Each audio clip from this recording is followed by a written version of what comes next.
앞서서 댓글로 구독자분이 요청해 주셨는데 긴 시간을 돌고 돌아 결국 남양성모성지 리뷰를 들고 왔습니다. 친절하지 못한 배응망덕한 이 유튜버를 너그러이 봐주시길 바라며 남양성모성지 시작하겠습니다.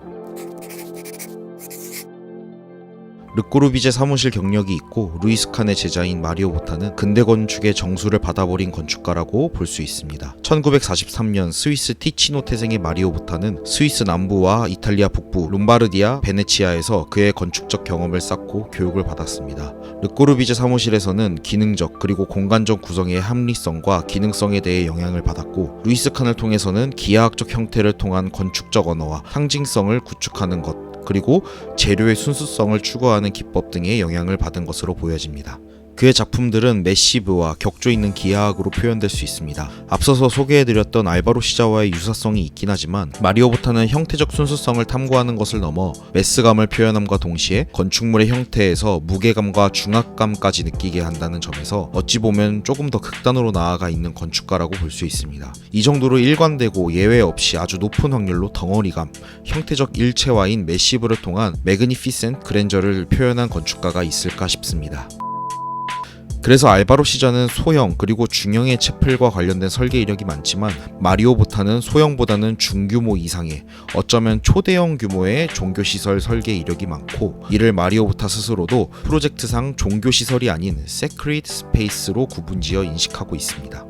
전문가가 쓰는 언어는 주목할 필요가 있습니다. 저는 어떤 건축가의 홈페이지에서도 종교시설을 세크리드 스페이스로 카테고라이즈한 것을 본 적이 없었습니다. 보통은 종교시설, religion으로 분류하는 것이 일반적이죠. 전문가가 일반적이지 않은 단어를 쓴다는 것은 일반인들에게 리프레시와 집중을 불러일으킴의 효과 넘어 그 전문가가 전문으로 하고 있는 분야에 추구하고 차별점을 두고자 하는 방향성과 의지를 자연스럽게 포함하고 있기 때문에 집중해서 볼 필요가 있습니다.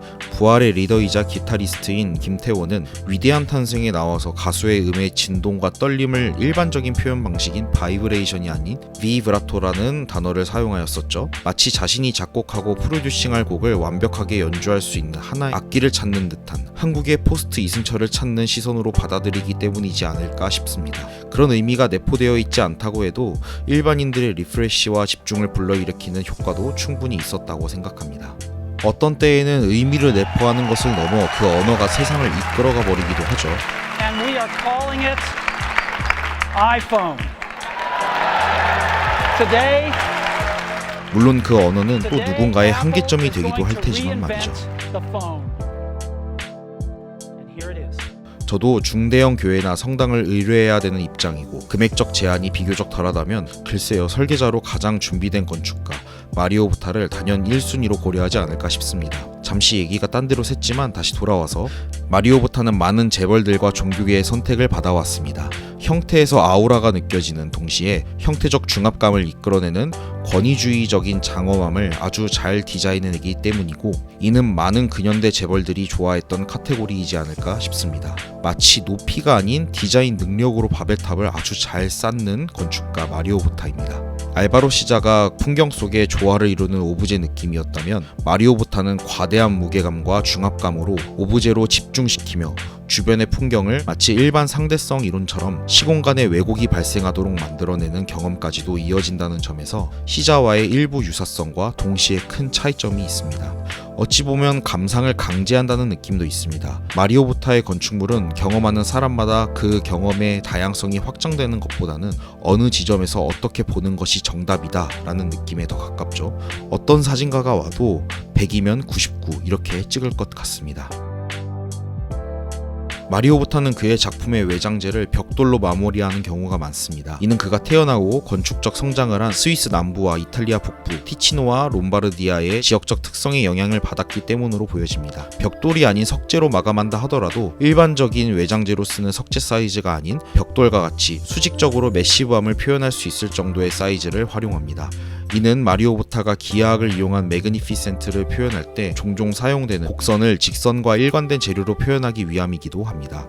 만약 석재를 일반적인 사이즈로 사용했다면 곡선에서는 그 리듬감이 깨질 수밖에 없었겠죠. 그리고 저는 시공 프로젝트를 참여하기 전에 벽돌이 이리 비싼 마감이일 줄은 꿈에도 몰랐습니다. 주택이든 근생이든 가장 무난하고 가장 싸니까 많이 쓰는 거겠지 싶었는데 벽돌 하나하나에 대한 재료비보다는 작은 사이즈의 재료를 하나하나 쌓아야 하는 무지막지한 양에 대한 인건비가 반영되기 때문입니다. 규모의 철학, 건축 분야에서 볼 수 있는 가장 수공예적인 방식이지 않을까 싶습니다.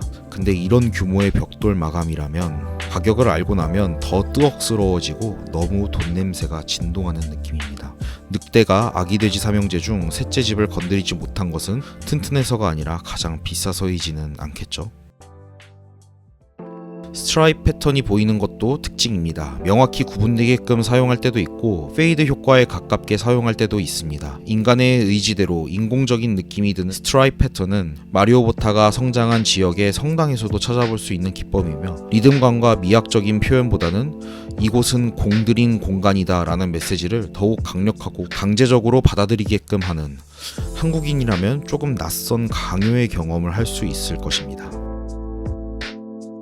빛과 그림자의 극적인 대비는 루이스 칸이 공간을 구성하는 아주 중요한 요소입니다. 그 대비를 극대화하기 위해 자연광을 굉장히 제한적인 방향과 형태로 강제하고 외부뿐만 아니라 내부에서도 연속되는 콘크리트라는 재료와 만나 창조의 시작점과 폐허의 종말을 동시에 경험하는 엄청난 공간들이 루이스 칸의 대표작 이곳저곳에 서려 있습니다. 그런 루이스 칸으로부터 영향을 받은 듯한 마리오 보타는 특히 교회 건축이라는 아주 적절한 프로그램과 만나 여전히 극적으로 연출하는 공간들을 만들어냅니다. 재료, 형태, 마감 방식 등을 보았을 때 표현적인 방식과 공간에 반영되는 결과가 루이스 칸에 비해 더 유려해진 경향도 있지만 그보다 프로그램상 극적인 연출이 더 찰떡이 되니 영향을 받았다 해도 마리오 보타만의 트레이드 마크로 인식되는 것 같습니다. 루이스 칸을 사실 너무 좋아하고 건축학도로서 많은 스터디를 진행했고 죽기 전에 꼭 가야겠다 다짐하고 있는 루이스 칸의 건축물들이 많지만 사실 프로그램과 기능적인 부분들의 실제적인 조화가 어떨지에 대해서는 의구심이 있는 편이기는 합니다. 이 빛과 그림자의 명암을 바라보며 사색하고 책을 읽어야 할 것 같은 건축물이 국회의 의사당이라니, 이 돗자리를 펴놓고 피크닉을 하거나 어떨 땐 혼자 명상해야 할 것 같은 곳이 연구소라니, 빛과 그림자의 명암 대비는 마리오 보타의 적극적인 세크리드 스페이스 설계를 통해 만개하는 느낌입니다. 마리오 보타는 의외로 프리츠커 수상이 없습니다. 리움을 설계할 때 이건희 회장이 지금 전 세계에서 가장 비싼 건축가 3명에게 설계 의뢰를 하라 라고 지시했다는 후문이 있죠. 그래서 추려진 3명이 램쿠라스, 장누벨, 그리고 마리오 보타입니다. 마리오 보타는 이 3명 중 유일하게 프리츠커 미수상자입니다. 알바로 시자가 프리츠커상을 수상했는데 마리오 보타가 프리츠커 수상이 없다는 게 좀 의아하고 선정 기준에 대해 의구심을 불러일으키는 부분이기도 합니다만 정말 강력한 한방이 부족했고 수상 아다리가 안 맞았다면 그럴 수도 있죠. 하지만 데이비드 치퍼필드와 같이 한국에서의 혼신의 힘을 다한 활용점정의 작품으로 의심의 여지 없이 당당하게 프리츠커상을 수상한다면 또 더할 나위 없이 대한민국의 건축사로서 감사할 일일 것 같습니다.